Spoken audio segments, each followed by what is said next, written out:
Rêve scandaleux. Série Rêve de Vegas, tome 2. Par l'auteur best-seller du New York Times et de USA Today. Cheryl Bradshaw. Chapitre 1. Je m'appelle Sacha. Pas de surnom, entre deux noms de famille. Et voici mon histoire. Ma quête de l'amour a commencé il y a 4 mois de la pire façon possible.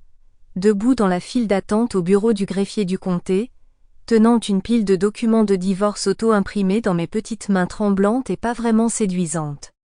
Mes options, les motifs légaux de divorce à Las Vegas, étaient au nombre de 3. Option 1, incompatibilité. Option 2, folie pendant les 2 années précédant l'action. Option 3, époux vivant séparés pendant plus d'1 an. L'option 4, celle que je voulais, celle que je méritais de cocher avec une grosse marque juteuse et grasse, n'existait pas. Si elle avait existé, elle aurait indiqué. Option 4, menteur, tricheur et ordure. Et bingo, nous aurions eu un gagnant.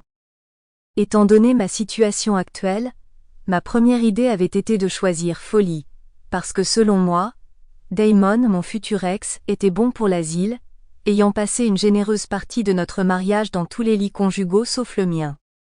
Dommage que la folie ne fonctionne pas ainsi.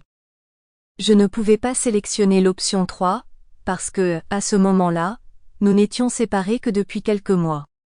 Il ne restait qu'un choix, l'incompatibilité définie comme incapacité à coexister en harmonie. Contraire ou opposé en caractère.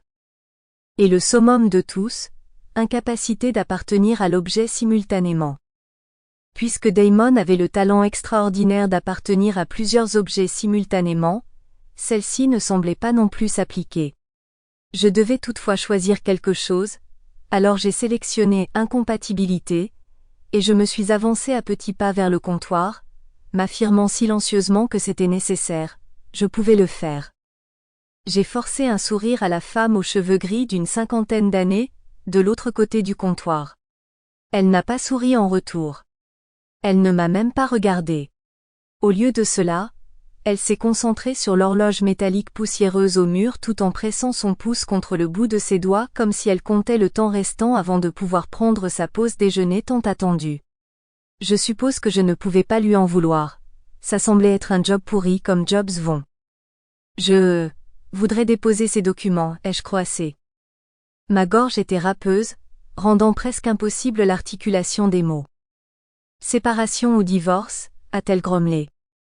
Divorce. Elle a arraché les documents de mes mains, a feuilleté les pages. Sample complete. Ready to continue?